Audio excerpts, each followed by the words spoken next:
commend these members of parliament for agreeing with us that all the priority areas I have mentioned were the right priorities to be funded. And by so doing, they supported the proposal to incorporate also the views of the people. These members of parliament came back to us after they went to listen to the people of Kenya. And they came back and reduced the budget on their own by 146 billion shillings. Notwithstanding all these concessions, it has become evident that members of the public still insist on the need for us to make more concessions.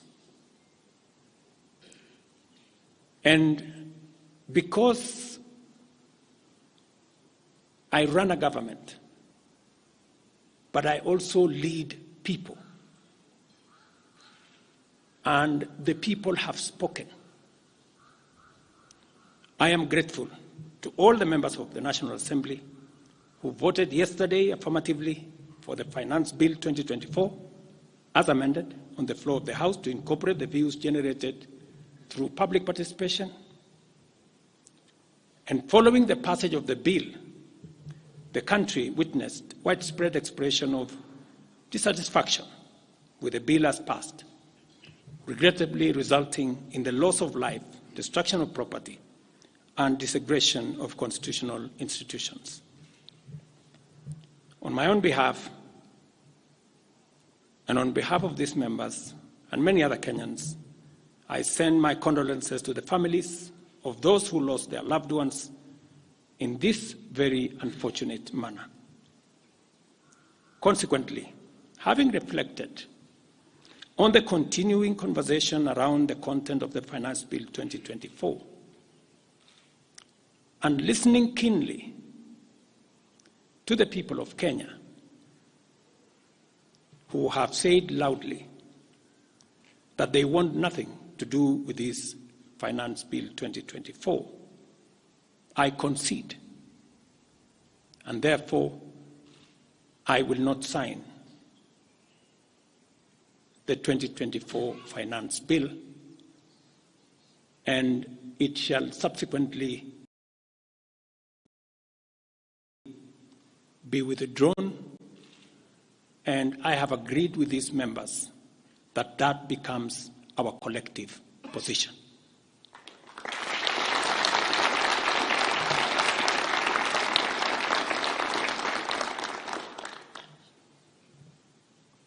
Accordingly,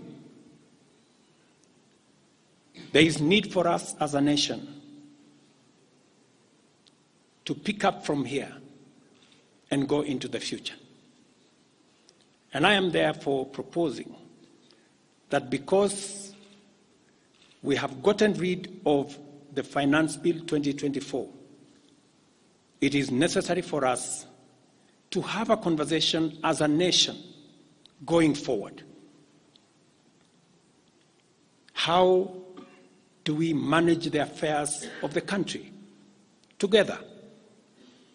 How do we manage our debt situation together? How do we work on the budget with the deficits that now exist together? And as I committed last Sunday, I will be proposing an engagement with the young people of our nation, our sons and daughters, for us to listen to them. As I said on Sunday, listen to their views, listen to their proposals, their ideas, their concerns, and what they think we should do better as we go forward. I am also recommending a multi-sectoral, bipartisan, multi-stakeholder engagement from civil society, religious organizations, professional bodies, for us as a nation to speak to the future of our country, again, together. And this will be on matters that are contained in the bill and matters that the people of Kenya have canvassed in the conversation that has been going on. In this regard as well, I am directing for immediate further austerity measures to reduce expenditure, starting with the Office of the President, the entire presidency, and extending to the entire executive arm of government. Operational expenditure in the presidency be reduced to remove allocations for the confidential fort, reduce travel, hospitality, purchase of motor vehicles, renovations, and other expenditures. This will cover the entire presidency and also the executive arm of government. I also propose that equally, Parliament, the judiciary, and county governments, working with the National Treasury, also undertake budget cuts and austerity to ensure that we do live within our means, respecting the very loud message that is coming from the people of Kenya.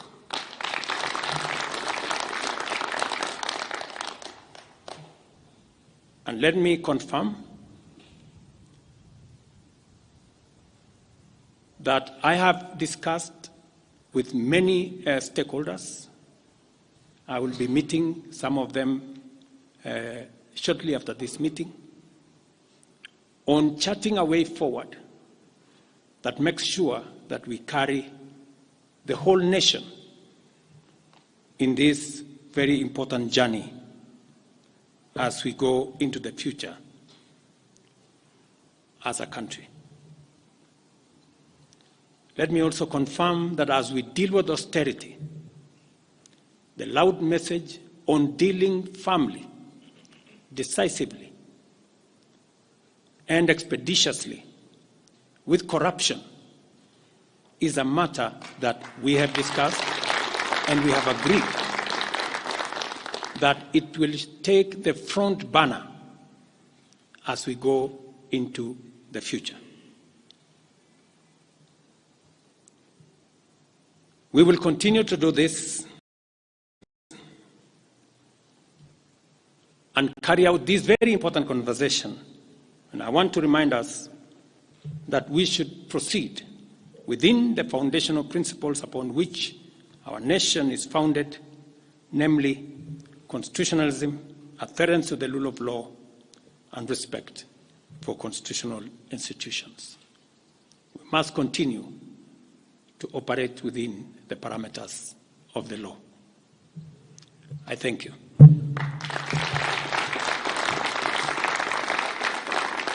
I will take a few questions, 3 questions to be specific. Thank you, Your Excellency. And the first question will start with Elizabeth Mutuku from TV47. Good evening. My question is on young leaders from the Gen Z generation who were abducted yesterday and the day before yesterday. What happens to that? Second, there were young people who were killed during the demonstrations. What do you speak of that as the head of state?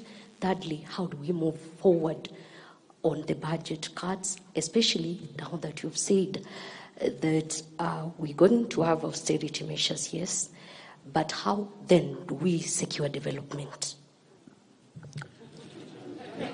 Thank you very much. Please. No, it's okay.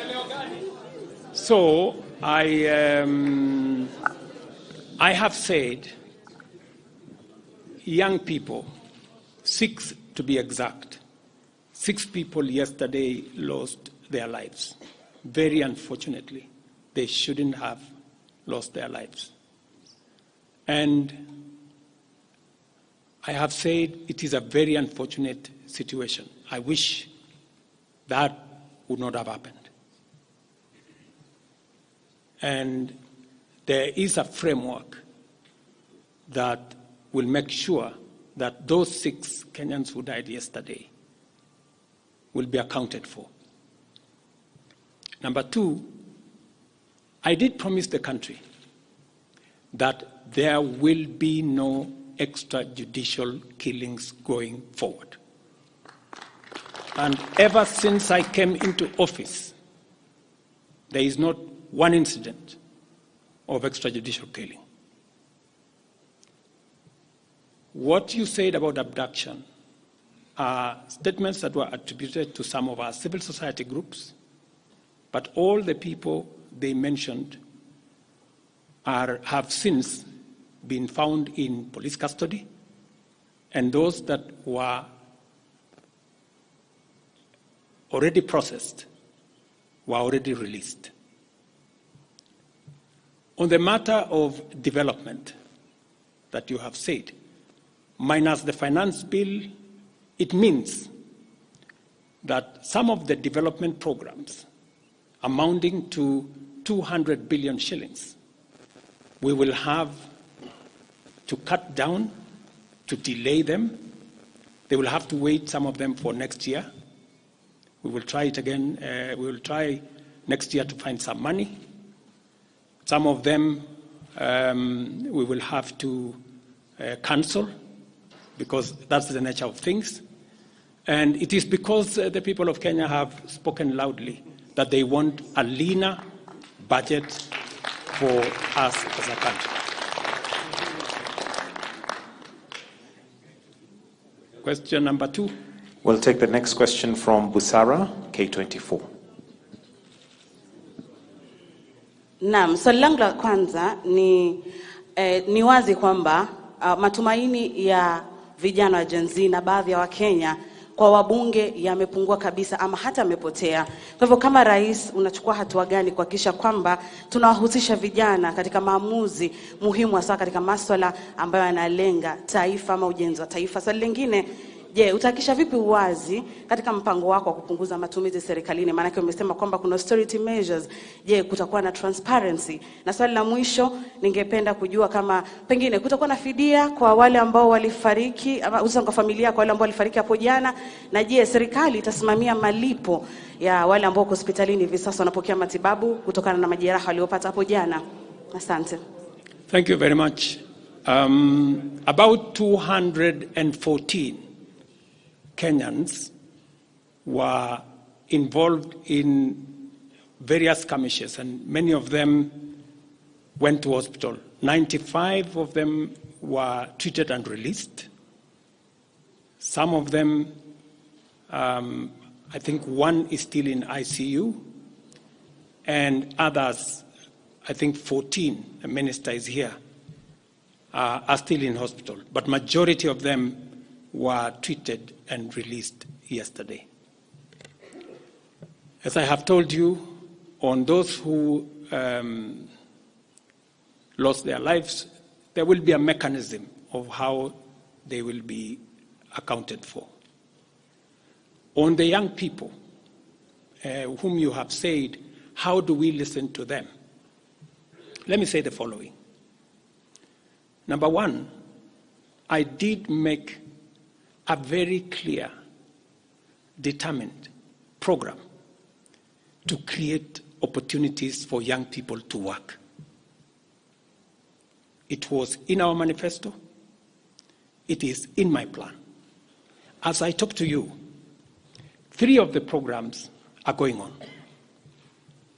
The housing program today has 160,000 young people working as engineers, as architects, as quantity surveyors, plumbers, masons, carpenters, artisans, transporters, accountants.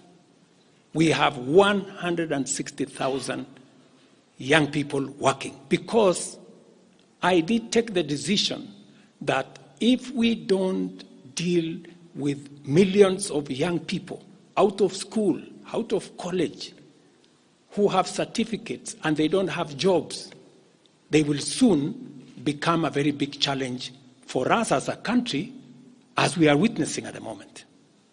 All the young people you see, they are looking for opportunity. They are looking for jobs. And that is why our housing program, once it is fully rolled out, we will have a minimum of 500,000 young people working in our housing program.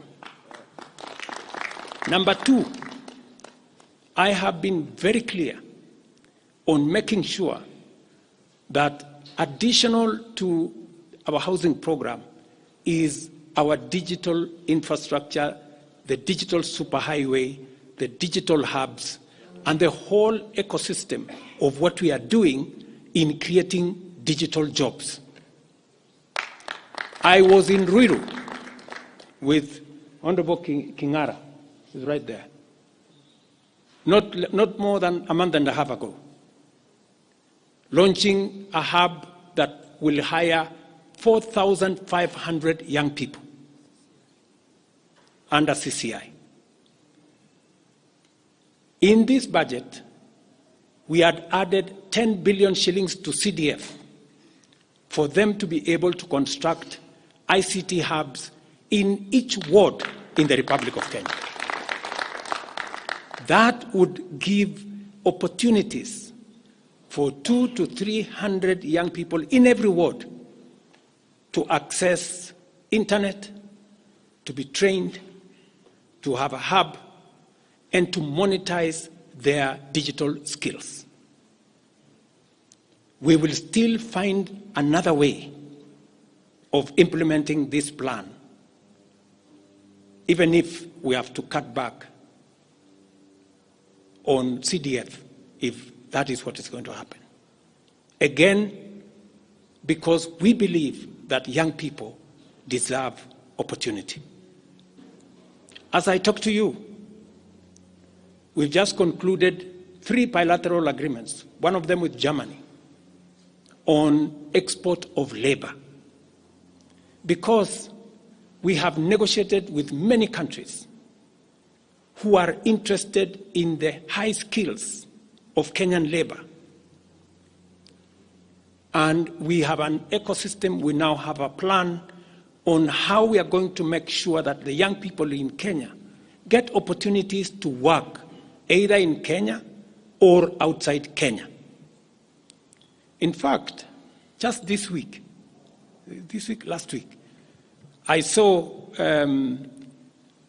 on the headlines of one of the dailies, there was a gentleman from my village. He was put on the headline. And he said he operated from where I used to operate, selling chicken. That's why they put him in the headline. And his complaint was, you see, the president has not done well because in this village, many people are going to look for jobs outside Kenya. That gentleman did not know that those people in our village that have gone to Saudi Arabia or UAE, I am the one who supported the program for them to go as part of the export of labor. So he thought that those people were going away because there were no jobs in Kenya. But it is part of this plan I have kept on talking about, because I think it was called Misoy or somebody. If you go and check the headline, I think of last week, Thursday or Friday, he was there. He didn't know, the good young man, that I think we have almost 500 or 400 and something